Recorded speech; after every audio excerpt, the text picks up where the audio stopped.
terutama di rumah tangga kita, laki istri. Mudah-mudahan Allah Ta'ala membersihkan hati masing-masing. Kalau suaminya baik sangka kepada istrinya, maka suaminya untung dan tanda diridhoi Allah.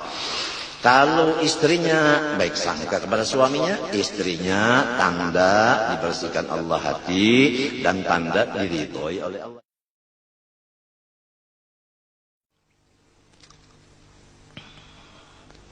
Wa fima dzakarna kifayatun liman hadahu Allah Ta'ala.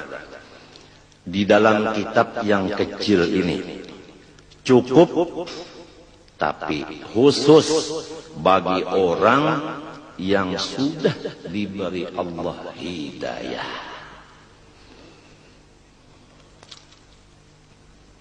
Wa qad ajma'u annahu la yasilu ahadun ila maqami husnidh dhann illa in tahhara Allah Ta'ala batinahu min sa'irir radha'il. Ulama-ulama ijma' atau sepakat memutuskan bahwa tidak bisa mendapat seseorang makom baik sangka kepada semua orang Islam terkecuali sesudah Allah Ta'ala yang kuasa membersihkan hatinya dari semua sifat-sifat yang keji dan kotor.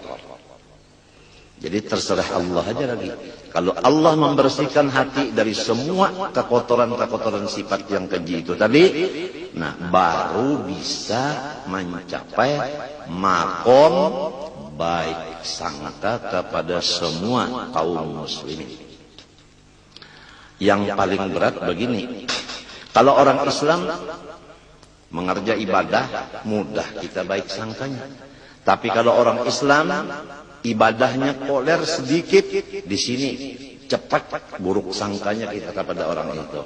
Aduh, orang ini kaya, aduh orang ini sehat, aduh orang ini sudah punya buyut, tapi kenapa buang-buang waktu? Ujar hati kita, kadang-kadang sampai ke lidah, gara-gara kita buruk sangka melihat ibadahnya sedikit. Nah, itu. Jadi kalau melihat ibadah orang itu sedikit, nah buruk sangka, karena sedikitnya itu yang dilihat. Kalau kita tidak melihat sedikitnya itu lagi, yang kita lihat ibadahnya itu aja. Jangan ada sedikitnya, jangan ada banyaknya, jangan. Sedikit ibadahnya yang dilihat, pasti kita baik sangka kepada orang itu. Demikian kepada orang kaya. Aduh, orang itu banyaknya hartanya, tapi namun pelit sekali. Nah, karena kita melihat pelitnya, kita tidak melihat dia tiap tahun zakat dilaksanakan. Yang dilihat itu setahun sekali zakatnya itu yang dilihat. Tapi berat ini. Yang kebanyakannya kita melihat zakatnya itu tidak dilihat lagi. Yang dilihat sehari-seharinya itu. Tidak pernah beri makan orang, tidak pernah mengumpulkan anak yatim dan sebagainya. Nah, memang kalau Allah belum membersihkan hati kita, begitulah kejadiannya. Terutama di rumah tangga kita, laki istri, mudah-mudahan Allah Ta'ala membersihkan hati masing-masing. Kalau suaminya baik sangka kepada istrinya, maka suaminya untung dan tanda diridhoi Allah. Kalau istrinya baik sangka kepada suaminya, istrinya tanda dibersihkan Allah hati dan tanda diridhoi oleh Allah. Yang penting rumah tangga, bukan yang di sebelah rumah, bukan. Yang penting rumah tangga kita. Karena rumah tangga kita adalah kerajaan kita. Jadi kerajaan kita adalah rumah tangga kita. Ini bagi orang yang punya rumah tangga. Yang belum punya rumah tangga, kerajaannya adalah dirinya ini. Hatinya sebagai raja atau pemimpin, anggota yang lain seperti rakyatnya. Kalau sudah hatinya bagus, rakyatnya semuanya ikut bagus. Ya kita mohon kepada Allah, mudah-mudahan Allah membersihkan hati seisi rumah kita. Supaya serumahan menjadi orang yang diridhoi oleh Allah Subhanahu wa ta'ala dan penuh dengan keberkatan.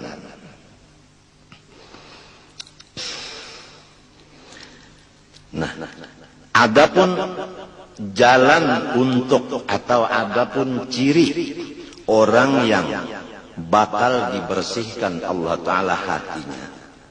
Pertama, dia mendapatkan seorang guru yang memimpin akan hatinya.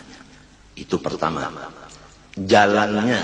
Jalannya untuk mencapai hati yang bersih tadi, punya guru yang memimpin supaya hati menjadi baik. Jelasnya, kalau punya guru yang baik sangka, insya Allah kita akan menular baik sangkanya itu kepada kita. Tapi kalau punya guru yang buruk sangka, nah itu menular juga kepada si muridnya sifat buruk sangka itu. Itu namanya nazrah, pandangan dari seorang guru. Nomor 2, wa imma bil ilaji war riyadhah. Yang kedua, tidak punya guru tapi dia mengamalkan akan ilmu-ilmu yang sudah didapatnya. Nah, kalau bisa baca Quran, amalkanlah Quran. Artinya bacalah Quran. Quran itu bukan dari Fatihah sampai Qul a'udzu birabbil bukan. Bismillah. Quran diulang-ulangi. Bismillah, Bismillah, Bismillah, Bismillah. Tapi harus dengan riyadhah. Arti riyadhah di sini mengurangi tidur, mengurangi makan, mengurangi ngomong, mengurangi bergaul. Tidak boleh yang 4 ini satu pun yang ketinggalan. Ini wajib. Mengurangi tidur, mengurangi makan, mengurangi omong, mengurangi bergaul. Kemudian mengamalkan ilmu-ilmu yang sudah ada dengan rutin. Walaupun belum ketemu guru yang bisa memindah akan sifat hati yang baik sidin itu ke kita. Jadi ada 2 jalan.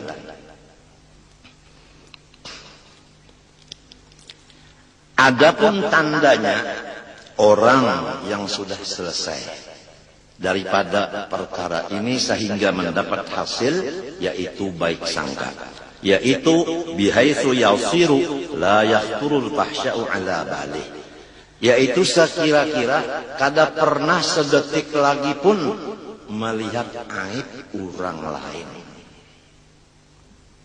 Tidak pernah ada kotor, tidak ada pernah geretek di hati melihat aibnya orang, apalagi mengeluarkan ke perkataan, ke lidah.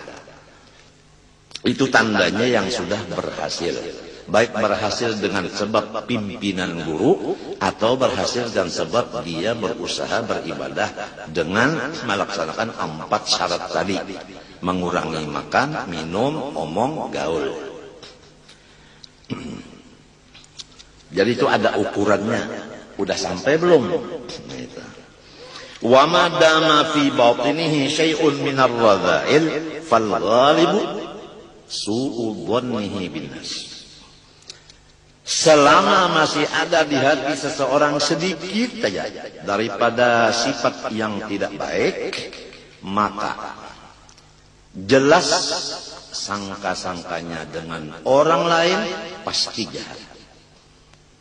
Jadi selama ada sifat yang jahat sedikit saja di hati suami, pasti dia buruk sangka kepada istrinya. Demikian istri terhadap suaminya. Demikian adik terhadap kakaknya, kakak terhadap adiknya.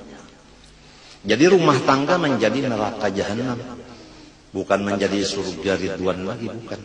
Karena ada satu aja yang belum bersih hati.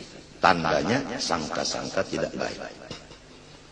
Nah, kenapa jadi orang buruk sangka kepada saudaranya sendiri? qiyasan ala ma indahu, karena dia menganggap bahwasanya diri orang yang jahat itu sama dengan aku.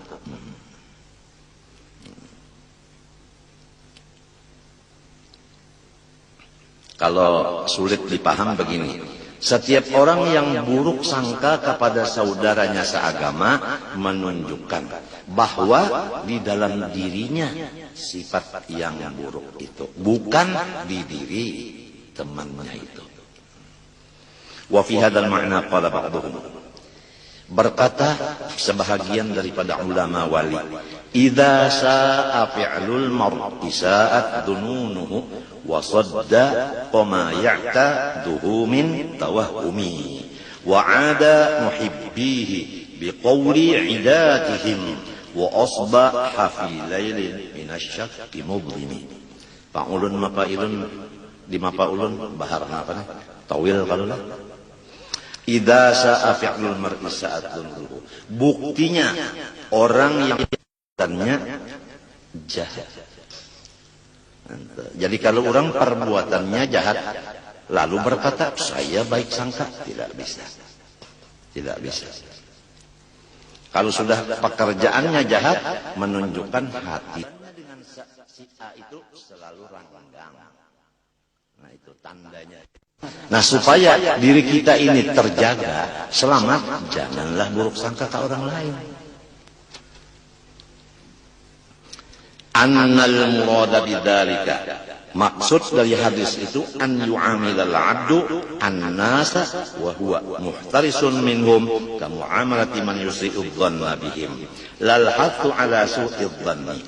Maksudnya hadis ini menurut ini bahwasanya kita bergaul dengan hamba sambil berhati-hati jangan berbuat jahat kepada orang, supaya orang jangan membalas. Berhati-hati.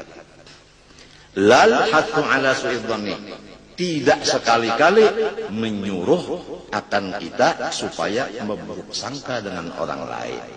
Jadi hati-hatilah terhadap Quran dan hadis. Jangan dipikirkan sendiri, jangan dipaham sendiri. Harus mempunyai alat-alat untuk memaham yang betul. Jangankan Quran dan hadis tidak bisa dipaham dengan akal, harus dipaham dengan ilmu-ilmu alat. Di antaranya lughat, nahwu, sorof, balaghah, mantik, usul fikih, usul hadis, usul tafsir. Ya, itu semuanya harus ada alat-alat itu. Orang memasak nasi kalau tanpa alat tidak bisa masak. Itu bandingannya. Apalagi memaham Quran dan hadis. Oleh sebab itu kita sering berbicara bahwa tafsir itu sangat jauh bedanya daripada terjemah. Jadi jangan sampai terjemah dikira tafsir.